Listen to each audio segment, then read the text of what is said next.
reason to be scared of what I'm going to do. But I have only done it is they don't know what I brought into the family. There have been some new updates from Meri Brown. You know her from Sister Wives and from her best friend Jen. About what Jen and her husband are going through right now? They actually shared some of it during a Friday Night with Friends live stream. It was short, but it offered a really raw, personal look into Jen's life, her husband's fight with cancer, and what Meri is doing to support her. Honestly, I think it revealed a side of Meri that a lot of Sister Wives fans just don't get. To see, you know how it is? It's so easy to judge people based on what we see on a heavily edited reality show. We see one outburst, we see one short-tempered comment, and suddenly people think they know everything about someone's character. But life is a lot more complicated than that. We don't see the bad days. We don't see the underlying stress. We don't see what's really going on behind the scenes. And when you hear what Meri and Jen have been navigating over the past couple of years, it all starts to make sense. So, for anyone who doesn't know, Jen Sullivan is Meri's best friend. They're super close. And Jen's husband has been battling a type of cancer called sarcoma. During their Friday live stream, Jen shared some really personal details about what that's looked like. She said the very first lump was discovered over 2 years ago. At first, doctors thought it was an extremely aggressive type of sarcoma. That news alone would rock anyone's world. But they didn't just accept that first opinion. They found an oncologist who specializes in this cancer. Turns out, it was a different subtype. But even then, make no mistake, it's been incredibly aggressive in his body. Over these past years, he's had to go through significant surgeries, radiation therapy, and dealing with repeated tumor growth. Jen even shared that he recently had 3 separate tumors removed from his leg. To give you an idea of how severe this was, surgeons had to remove such a massive portion of his calf that she described it as football-sized. He's not been able to walk normally. He's now in rehab learning to use crutches. Imagine that level of pain. Imagine the emotional toll on the whole family. Hearing Jen describe it, it's clear it's been absolutely devastating for her. She's been her husband's caregiver. She's been his advocate, his support, all while dealing with her own fear and heartbreak. It's the kind of weight that would crush most people. And here's something that really struck me. Despite all of that, despite everything Jen has faced, turns out Meri made a huge personal sacrifice for her friend. Before this all started, Meri had big plans. She was thinking about moving to New York City, starting fresh, traveling, living a life she'd never been able to live while married to Kody. It was supposed to be her time. But when Jen's husband got that devastating diagnosis, Meri paused everything.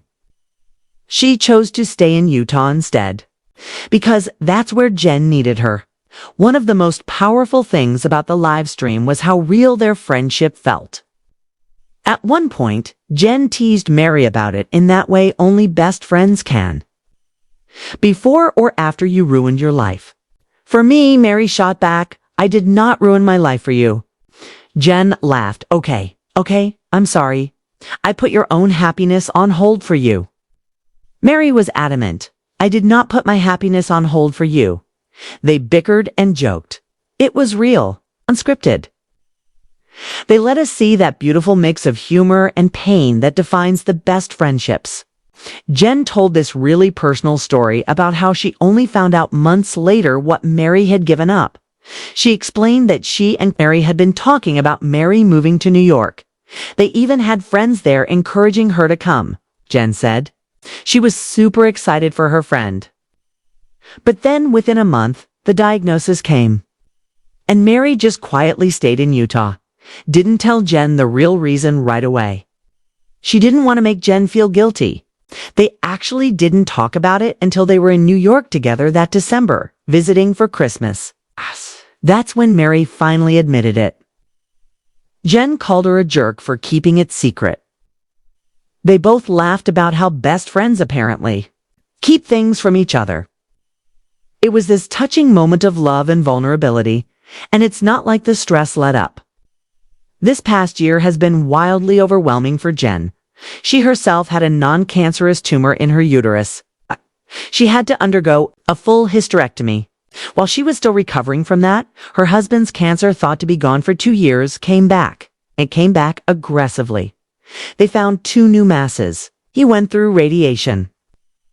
After those tumors shrank, they found a 3rd mass, more surgery, more hospital time.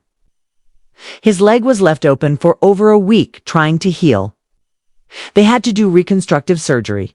He still can't walk on his own. He's getting around with crutches. And let's not forget, at the exact same time, Meri was going through her own massive life change.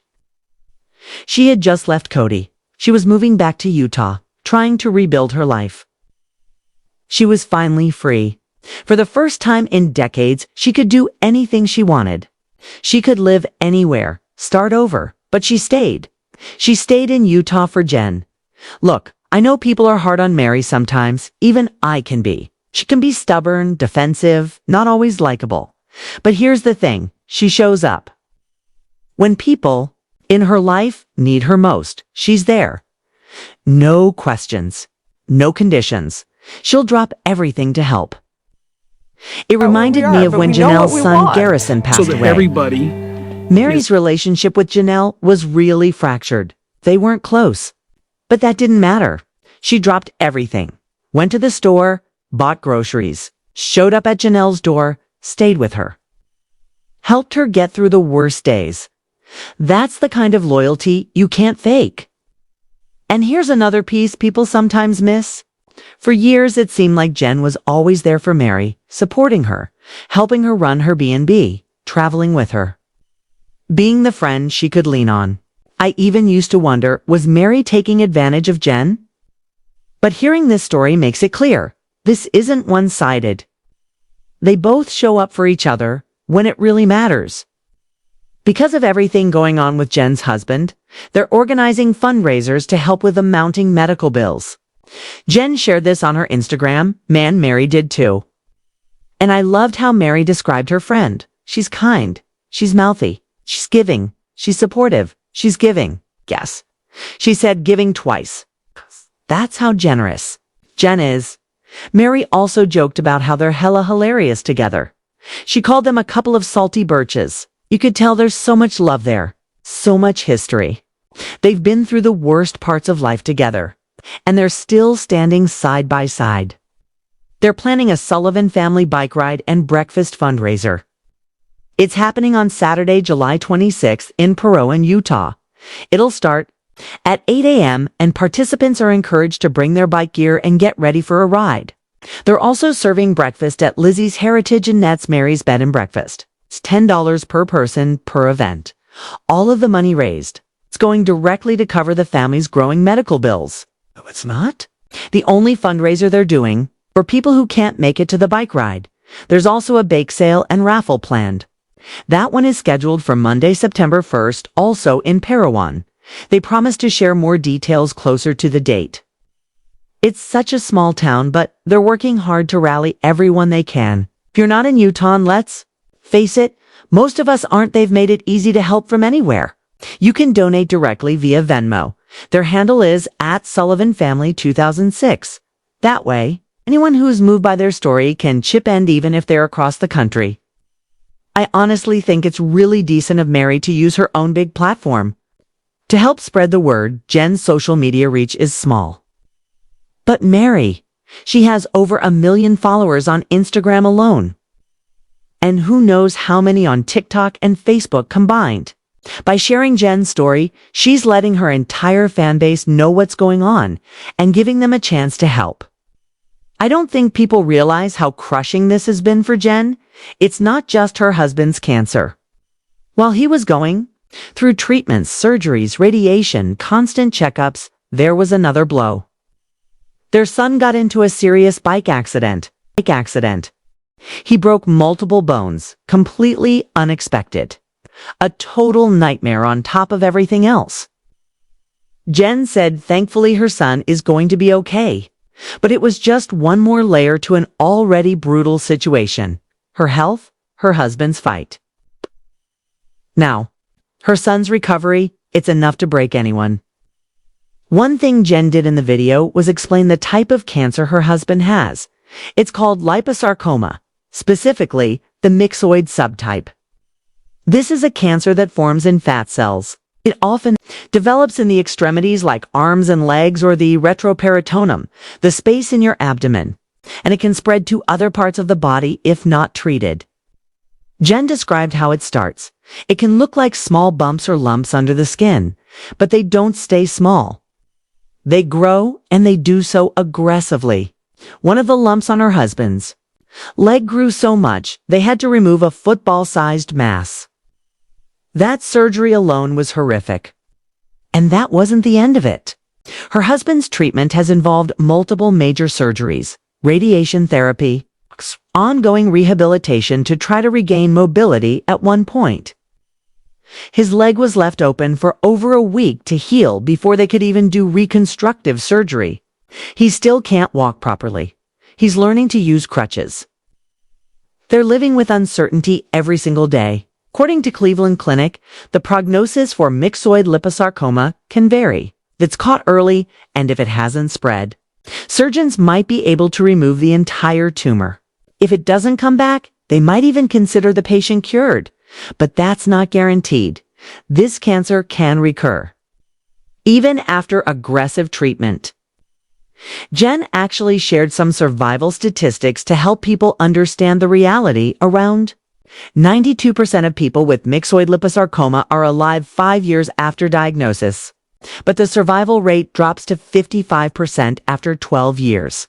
So while there's hope, there's no guarantee. They're now in that long-term fight to keep it from coming back. Right now, doctors are watching a small mass in his lungs. They're scanning it, monitoring it closely. They also have to keep an eye on any new lumps that show up on his skin. If they find any, they'll have to remove them right away. Jen said he's already gone through radiation and surgery. It's not clear if he's done chemotherapy. That's something that depends on the individual case. Liposarcoma is complicated.